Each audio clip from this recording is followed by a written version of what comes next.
You can divide people into categories by only saying one sentence. I'm going to ... alone. There are people who are like, you are crazy, but go for it. And there are people who genuinely think you're kidding. And then your joke wasn't that funny. I was always the first category of people, or I gaslighted myself to be. Anyway, when I decided to go to Lisbon alone, my inner voice told me, girl, you are crazy, but I 100% support you. While other people weren't as welcoming to this idea of mine.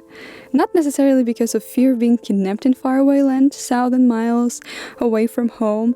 Rather, what are you going to do there alone? And to be honest, that question never alarmed me. I'm an only child. The thing I'm very good at is entertaining myself. Also, isn't it fun going somewhere alone and seeing who you truly are without other people surrounding you? I thought it was, and that's why I took this trip. And here's what it taught me. Irresponsibility. Oh, and a lot of it. Even before the trip started, I had to book the tickets, find a place to stay in, and plan it accordingly to my activities there. I had to research a lot, and all of that was so stressful because you never do that much of work when you are going somewhere with someone. But now I had to do it all on my own, which also increased my autonomy. Whether I wanted it or not, I had to make decisions. Whether I felt it or not, I could experience decision fatigue, but I still had to make choices because there was no one else with me. Sometimes, and I mean almost every day, there were moments where I wished I would just be home. Just in the blink of an eye, to not decide anything, not to choose what to see and what to do, to just lay in bed and sleep. Because all of it was quite overwhelming, which leads us to self-discoveries. It wasn't that the city, the novelty of my surroundings overwhelmed me. Actually, no, I was okay with having to navigate through the unknown city with Google Maps and constantly getting lost. I actually quite enjoyed that part. I found out I feel overwhelmed when I'm in a close capacity to the same people with whom I have nothing than small talk, and when I'm quite limited to alone time and new discoveries. That would happen to me when I was in surf camp and had my whole day scheduled for me around social activities with other people, which I had no energy to attend and ended up feeling excluded. But that was quite insightful and made me realize what can I do better second time around. That wasn't the only thing I found out about myself. You'll be surprised how much you can discover about yourself when there's nothing that silences your thoughts. Therefore, it makes you let go of your own heavy masks, the ones that you have been carrying and wearing for a while, and make you realize who you truly are. Even if you already knew, it becomes much easier to be authentic. In a place where you know no one but yourself. You are no longer held to any social standards you had where you lived. You are as free as you're gonna get. However, there are two interpretations of being alone in a city where you know no one and no one knows you. Some call it loneliness, some call it freedom. I am saying it is freedom, because it feels rather freeing than caging and seldomly lonely. The next one comes quite naturally, self-confidence. The lack of pretending makes it easier to be you, and it's easier to be confident in something that is real. But not necessarily only because of that. Also because of all the things I mentioned before. The strengths you already have in self-confidence.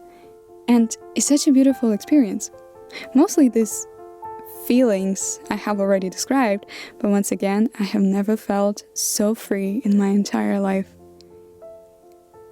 It was all mine. This confidence, it wasn't the opinions of other people or the result of my work or the amount of work I have done.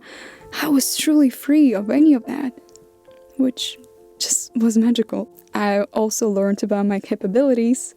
I've never known I'm such a good conversationalist and that I can whip up a conversation with someone over anything.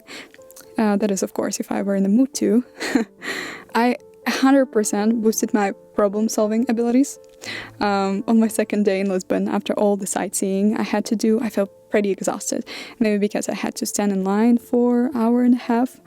But I was tired and I wanted to eat, and I felt sharp sudden pain in my stomach, which led me to realize that I just got my period in the middle of touristy attractions, where every cafe and restaurant were full of people and no bathroom inside. I couldn't take taxi because they couldn't drive there. So, stressed out as I was, I went to the first vegan cafe I saw on Google Maps, and it was only 10 minutes away. Because of all the stress, I didn't really care what I would order, so I ordered something with eggs and bacon. In vegan restaurants, they never put vegan bacon or vegan eggs.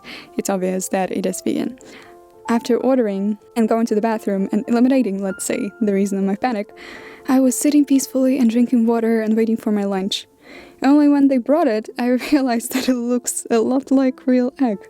So I tried it, and it was. So one might assume that the bacon was as well. Thankfully, I didn't try it. But what do I do? It's my fault I didn't look properly at the menu, but I didn't want to tell them that, so instead I pretended that someone called me and I have to run. So I did. I paid for something I haven't eaten. I walked out of the cafe fully embarrassed. That was a heck of a problem-solving solution situation. There were 10 other stories like this, but in this one I felt the most embarrassed. The last one, but not least, I realized that the most important part of all this trip, and what made it as good as it was, are people.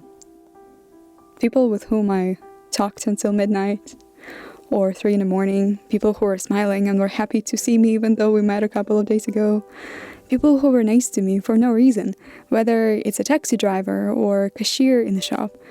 Compliments people told me about my art, and the amount of their art just had a chance to experience. The support and words of affirmations I have got from, until recently, just random people to me. It's not the places I have seen or pictures I took. It's the people that surrounded me while I was in an unknown to me country, an unknown to me city. Because if I were to just come into empty city and see the churches and museums and eat traditional food without any people around, well, that would be a waste, and I would be bored by 10 o'clock in the morning. So, the only thing I can hope for is that I also made someone's day more positive, at least by 0.1%. Thank you for watching this video and listening until the end. See you next time. Bye.